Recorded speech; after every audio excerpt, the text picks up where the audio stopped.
ओम नमो भगवते वासुदेवाय नमः। बोलो सत्यनारायण देव की जय। द्वारकाधीश की जय।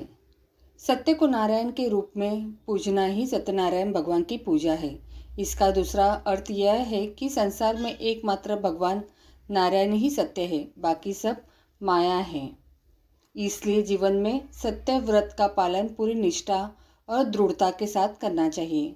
ऐसा न करने पर भगवान न केवल नाराज होते हैं, अपितु दंड स्वरूप संपत्ति और बंधु बांधवों के सुख से वंचित भी कर देते हैं। इस अर्थ में यह कथा लोक में सच्चाई की प्रतिष्ठा का लोकप्रिय और सर्वमान्य धार्मिक साहित्य है। प्रायः पूर्णमासी को इस कथा का परिवार में वाचन किया जाता है। अन्य पर्वों पर भी इस कथा को विधि विधान से करने का निर्देश दिया गया है। बोलो सत्यनारायण देव की जय। प्रथम अध्याय शुरू। सत्यनारायण व्रत कथा का पूरा संदर्भ यह है कि पूर्व काल में शौनकादि ऋषियों नैमिषारण्य स्थिति महर्षि सूत के आश्रम पर पहुँचे। ऋषिगण महर्षि सूत से प्रश्न करते हैं कि लौकिक कष्ट मुक्ति, सांसारिक सुख समृद्धि एवं पारलौकिक लक्ष्य की सिद्धि के लिए सरल उपाय क्या है।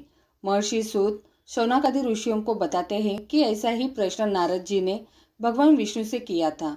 भगवान विष्णु ने नारद जी को बताया कि लौकिक क्लेश मुक्ति, सांसारिक सुख समृद्धि एवं पारलौकिक लक्ष्य सिद्धि के लिए एक ही राजमार्ग है, वह है सत्यनारायण व्रत।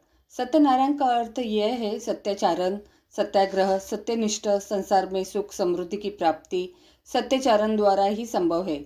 सत्य ही ईश्वर है। सत्याचरण का अर्थ ही ईश्वराधन, भगवत पूजा है। कथा का प्रारंभ सूत जी द्वारा कथा सुनाने से होता है। नारद जी भगवान विष्णु के पास जाकर उनकी स्तुति करते हैं। स्तुति सुनने के अनंतर भगवान विष्णु जी ने नारद जी से कहा, महाभाग, आप किस प्रयोजन से यहाँ आए? आपके मन में क्या है? कहिए, वह सब कुछ मैं आपको बताऊंगा। नारद जी बोले, भगवान, मृत्युलोक में अपने पाप कर्म के द्वारा विभिन्न योनियों में उत्पन्न सभी लोग बहुत प्रकार के क्लेशों से दुखी हो रहे हैं। हे नाथ, किस लघु उपाय से उनके कष्टों का निवारण हो सकेगा? यदि आपकी मेरी ऊपर कृपा हो तब वह सब मैं सुनना चाहता हूँ, उसे बताए। श्री भगवान ने कहा, हे वत्स, संसार के ऊपर अनुग्रह करने की इच्छा से आपने बहुत ही अच्छी बात पूछी है। जिस व्रत के करने से प्राणी मोह से मुक्त हो जाता है उसे आपको बताता हूँ, सुनो।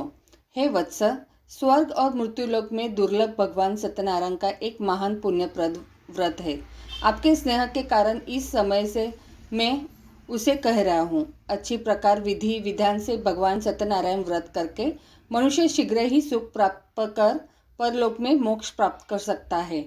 भगवान की ऐसी वाणी सुनकर नारद मुनि ने कहा, प्रभु, इस व्रत को करने का फल क्या है? इसका विधान क्या है? इस व्रत को किसने किया और इसे कब करना चाहिए? यह सब विस्तार पूर्वक बतलाइए। श्री भगवान ने कहा, यह सत्यनारायण व्रत दुख शोक आदि को शमन करने वाला, धन धान्य की वृद्धि करने वाला, सौभाग्य और संतान देने वाला तथा सर्वत्र विजय प्रदान करने वाला है। जिस किसी भी दिन भक्ति और श्रद्धा से सन्मोहित होकर मनुष्य ब्राह्मणों और बंधु बांधवों के साथ धर्म में तत्पर होकर सायंकाल भगवान सत्यनारायण की पूजा करे, नैवेद्य के रूप में उत्तम कोटि के भोजनीय पदार्थ को सवाय मात्र में भक्ति पूर्वक अर्पित करना चाहिए।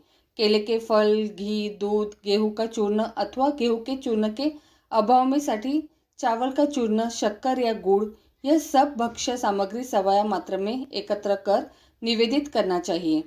बंधु बांधवों के साथ श्री सत्यनारायण भगवान की कथा सुनकर दक्षिणा देनी चाहिए। तदंतर बंधु बांधवों के साथ भोजन करना चाहिए। भक्तिपूर्वक प्रसाद ग्रहण करने, नृत्य गीत आदि का आयोजन करना चाहिए।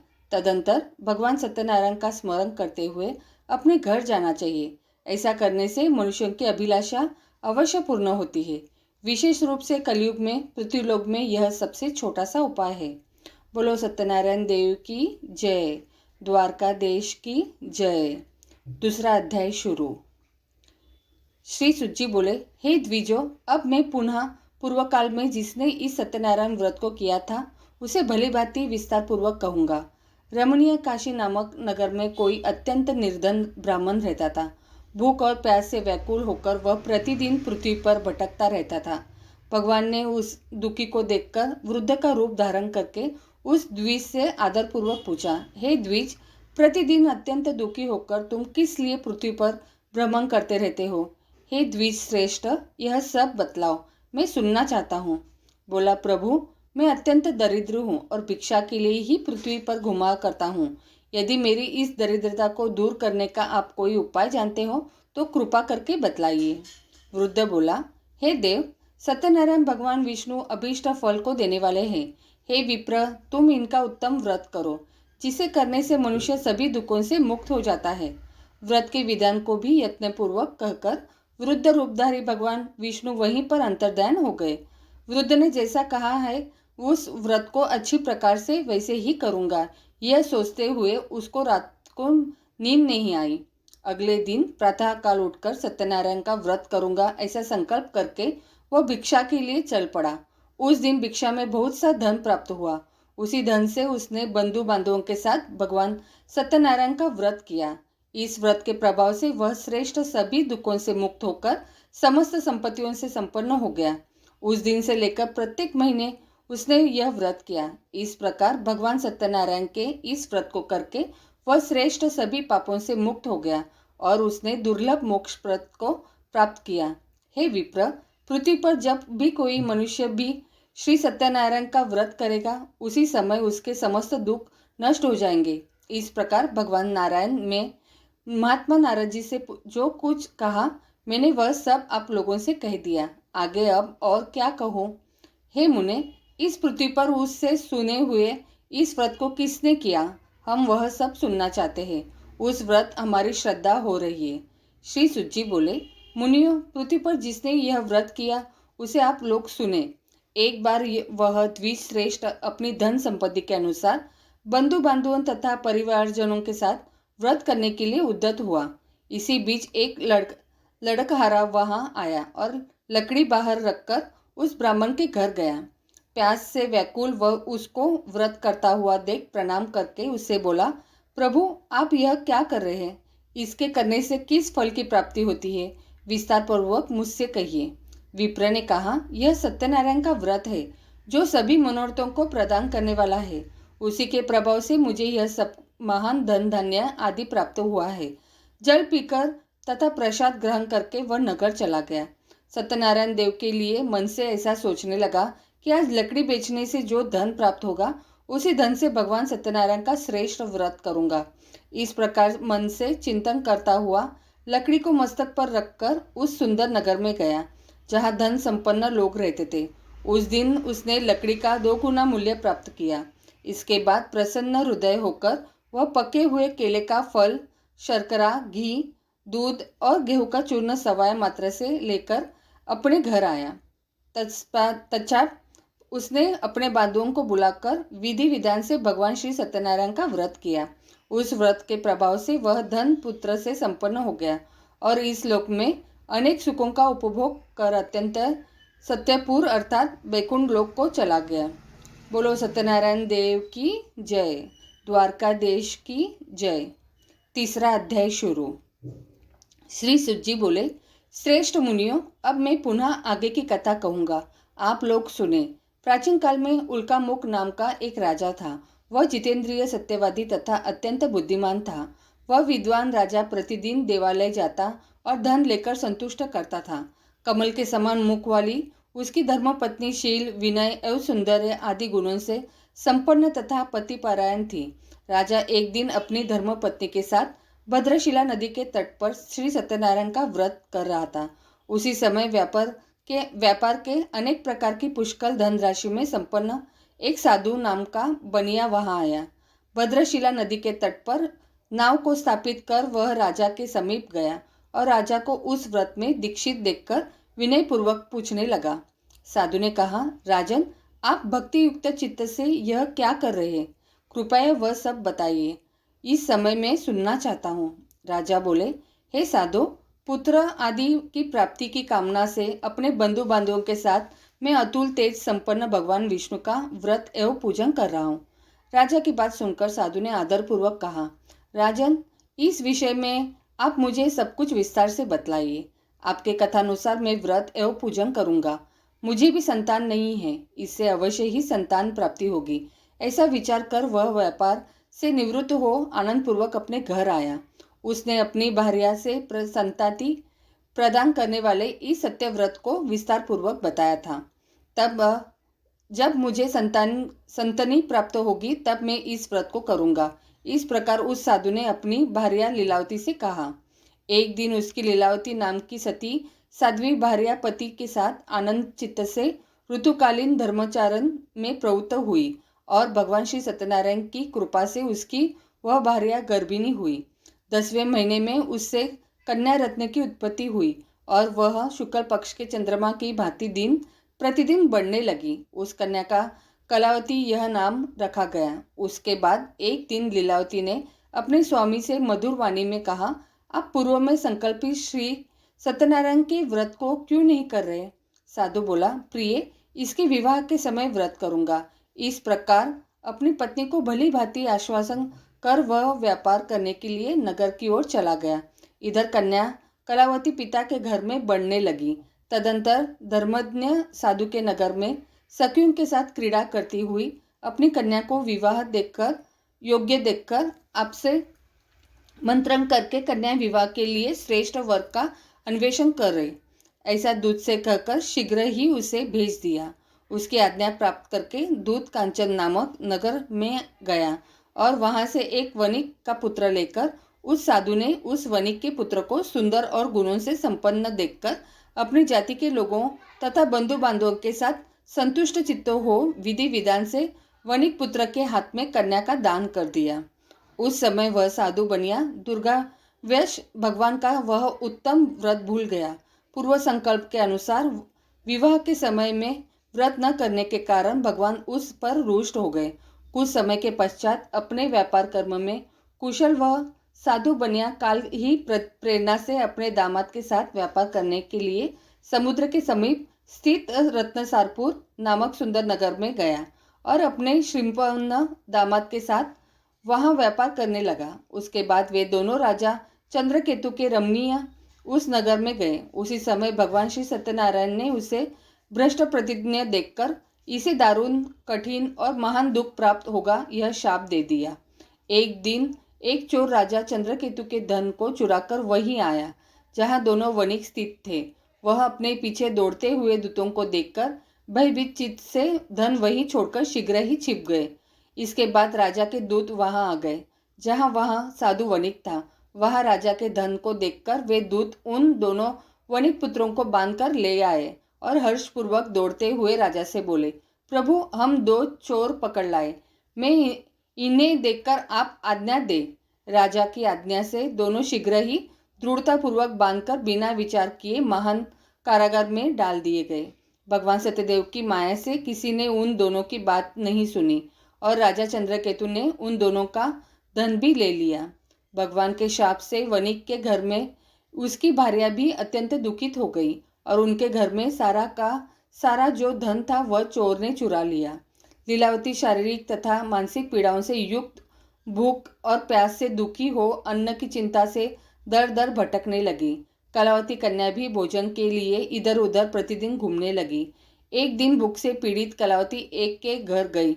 वहां जाकर उसने श्री सत्यनारायण के व्रत पूजन को देखा। वहां बैठकर उसने कथा सुनी और वरदान मांगा। उसके बाद प्रसाद ग्रहण करके वह कुछ रात होने पर घर आई। माता ने कलावती कन्या से प्रेम पूर्वक पूछा, पुत्री, रात में तू कहाँ रुक गई थी? तुम्हारे मन में क्या है? कलावती कन्या ने तुरंत माता से कहा, माँ, मैंने एक घर में मनोरथ प्रदान करने वाला व्रत देखा है। कन्या की उस बात को सुनकर वह वणिक की भार्या व्रत करने को उद्यत हुई और प्रसन्न मन से उस साध्वी ने बंधु बांधवों के साथ भगवान श्री सत्यनारायण का व्रत किया तथा इस प्रकार प्रार्थना की, भगवान, आप हमारे पति एवं जामात के अपराध को क्षमा करें। वे दोनों अपने घर शीघ्र आ जाए। इस व्रत से भगवान सत्यनारायण पुनः संतुष्ट हो गए तथा उन्होंने नृपुरुष श्रेष्ठ चंद्रकेतु को स्वप्न दिखाया और स्वप्न में कहा, प्रातः काल दोनों वणिकों को छोड़ दो और वह सारा धन भी दे दो जो तुमने उनसे इस समय ले लिया है, अन्यथा राजा, राज्य, धन एवं पुत्र सहित तुम्हारा सर्वनाश कर दूंगा। राजा से स्वप्न में ऐसा कहकर भगवान सत्यनारायण अंतर्ध्यान हो गए। इसके बाद प्रातःकाल राजा ने अपने सभासदों के साथ सभा में बैठकर अपना स्वप्न लोगों को बताया और कहा, दोनों बंदी वणिक पुत्रों को शीघ्र ही मुक्त कर दो। राजा की ऐसी बात सुनकर वे राजपुरुष दोनों महाजनों को बंधन मुक्त करके राजा के सामने लाकर विनयपूर्वक बोले, महाराज, बेड़ी बंधन से मुक्त करके दोनों वणिक पुत्र लाए गए हैं। इसके बाद दोनों महाजन नुपुरुष श्रेष्ठ चंद्रकेतु को प्रणाम करके अपने पूर्व वृत्तांत का स्मरण करते हुए भय विहन हो गए और कुछ बोल न सके। राजा ने वणिक पुत्रों को देखकर आदरपूर्वक कहा, आप लोगों से प्रारब्धवश यह महान दुख प्राप्त हुआ है। इस समय अब कोई भय नहीं है। ऐसा कहकर उनकी बेड़ी खुलवाकर शौर कर्म आदि कराया। राजा ने वस्त्र अलंकार देकर उन दोनों वणिक पुत्रों को संतुष्ट किया तथा सामने बुलाकर वाणी द्वारा अत्यधिक आनंदित किया। पहले जो धन लिया था उसे दुना करके दिया। उसके बाद राजा ने पुनः उनसे कहा, साधो, आप अपने घर को जाए। राजा को प्रणाम करके आपकी कृपा से हम जा रहे हैं। ऐसा कहकर उन दोनों महावेशों ने अपने घर की ओर प्रस्थान किया। बोलो सत्यनारायण देव की जय। द्वारकाधीश की जय। चौथा अध्याय शुरू। श्री सुजी बोले, साधु बनिया मंगलाचरण कर और ब्राह्मणों को धन देकर अपने नगर के लिए चल पड़ा। साधु के कुछ दूर जाने पर भगवान सत्यनारायण की उसकी सत्यता की परीक्षा के विषय में जिज्ञासा हुई। साधु, तुम्हारे नाव में क्या भरा है? तब धन के मद में चूर दोनों महाजनों ने अवहेलना पूर्वक हंसते हुए कहा, दंडीन, क्यों पूछ रहे हो? क्या कुछ द्रव्य लेने की इच्छा है? हमारी नाव में तो लता और पत्ते आदि भरे हैं। ऐसी निष्ठुर वाणी सुनकर तुम्हारी बात सच हो जाए, ऐसा कहकर दंडी सन्यासी को रूप धारण किए हुए भगवान कुछ दूर जाकर समुद्र के समीप बैठ गए। दंडी के चले जाने पर नित्य क्रिया करने के पश्चात उतराई हुई अर्थात जल में ऊपर उठी हुई नौका को देखकर साधु अत्यंत आश्चर्य में पड़ गया और नाव में लता और पत्ते आदि देखकर मूर्छित हो पृथ्वी पर गिर पड़ा। सचेत होने पर वणिक पुत्र चिंतित हो गया। तब उसके दामाद ने इस प्रकार कहा, आप शोक क्यों करते हो? दंडी ने शाप दे दिया है। इस स्थिति में वे ही चाहे तो सब कुछ कर सकते हैं, इसमें संशय नहीं है। अंततः उन्हीं के शरण में हम चले, वही मन की इच्छा पूर्ण होगी। दामाद की बात सुनकर वह साधु बनिया उनके पास गया और वहां दंडी को देखकर उसने भक्तिपूर्वक उन्हें प्रणाम किया तथा आदरपूर्वक कहने लगा, आपके सन्मुख मैंने जो कुछ कहा है, असत्य भाषण रूप अपराध किया है, आप मेरे उस अपराध को क्षमा करें। ऐसा कहकर बारंबार प्रणाम करके वह महान शोक से आकुल हो गया। दंडी ने उसे रोता हुआ देखकर कहा, हे मूर्ख, रो मत, मेरी बात सुनो। मेरी पूजा से उदासीन होने का कारण तथा मेरी आज्ञा से ही तुमने बारंबार दुख प्राप्त किया है। भगवान की ऐसी वाणी सुनकर वह उनकी स्तुति करने लगा। साधु ने कहा, हे प्रभु, यह आश्चर्य की बात है कि आपकी माया से मोहित होने के कारण ब्रह्मा आदि देवता भी आपके गुणों और रूपों को यथावत रूप से नहीं जान पाते। फिर मैं मूर्ख आपकी माया से मोहित होने के कारण कैसे जान सकता हूँ? आप प्रसन्न हो, मैं अपनी धन संपत्ति के अनुसार आपकी पूजा करूँगा। मैं आपकी शरण में आया हूँ। मेरा जो नौका में स्थित पूरा धन था उसकी तथा मेरी रक्षा करो। उस बनिया की भक्ति युक्त वाणी सुनकर भगवान जनार्दन संतुष्ट हो गए। भगवान हरि उसे अभीष्ट वर प्रदान करके वही अंतर्ध्यान हो गए। उसके बाद वह साधु अपनी नौका में चढ़ा और उसे धन धान्य से परिपूर्ण देखकर भगवान सत्यदेव की कृपा से हमारा मनोरथ सफल हो गया। ऐसा कहकर स्वजनों के साथ उसने भगवान की विधिवत पूजा की। भगवान श्री सत्यनारायण की कृपा से वह आनंद से परिपूर्ण हो गया और नाव को प्रयत्नपूर्वक संभालकर उसने अपने देश के लिए प्रस्थान किया। साधु बनिया ने अपने दामाद से कहा, वह देखो, मेरी रत्नपुरी नगरी दिखाई दे रही है। इसके बाद उसने अपने धन के रक्षक दूत को अपने आगमन का समाचार देने के लिए अपनी नगरी में भेजा। उसके बाद उस दूत ने नगर में जाकर साधु की भार्या को देख कर हाथ जोड़कर प्रणाम किया तथा उसके लिए अभीष्ट बात कही। सेठ जी अपने दामाद तथा बंधुओं के साथ बहुत सारे धन धान्य से संपन्न होकर नगर के निकट पधार गए हैं। दूत के मुख से यह बात सुनकर वह महान आनंद से विहल हो गई और उस साध्वी ने श्री सत्यनारायण की पूजा करके अपनी पुत्री से कहा, मैं साधु के दर्शन के लिए जा रही हूँ, तुम शीघ्र जाओ। माता का ऐसा वचन सुनकर व्रत को समाप्त करके प्रसाद ग्रहण किया। प्रसाद का परित्याग कर वह कलावती भी अपने पति का दर्शन करने के लिए वह चल पड़ी। इससे भगवान सत्यनारायण रुष्ट हो गए और उन्होंने उसके पति को तथा नौका को धन के साथ हरण करके जल में डुबो दिया। इसके बाद कलावती कन्या अपने पति को न देख महान शोक से रुदन करती हुई पृथ्वी पर गिर पड़ी। नाव का अदर्शन तथा कन्या को अत्यंत दुखी देख भयभीत मन से साधु बनिया से सोचा, यह क्या आश्चर्य हो गया। नाव का संचालन करने वाली भी सभी चिंतित हो गए। तदंतर वह लीलावती भी कन्या को देखकर विह्वल हो गई और अत्यंत दुख से विलाप करती हुई अपने पति से इस प्रकार बोली, अभी अभी नौका के साथ वह कैसे अलसित हो गया। न जाने किस देवता की उपेक्षा से वह नौका हरण कर ली गई, अथवा श्री सत्यनारायण का महात्म्य कौन जान सकता है। ऐसा कहकर वह स्वजनों के साथ विलाप करने लगी और कलावती कन्या को गोद में लेकर रोने लगी। कलावती कन्या भी अपने पति के नष्ट हो जाने पर दुखी हो गई और पति की पादुका लेकर उनका अनुगमन करने के लिए उसने मन में निश्चय किया। कन्या के इस प्रकार के आचरण को देख भार्या सहित वह धर्मज्ञ साधु बनिया अत्यंत शोक संतप्त हो गया और सोचने लगा, या तो भगवान सत्यनारायण ने यह अपहरण किया है अथवा हम सभी भगवान सत्यदेव की माया से मोहित हो गए हैं।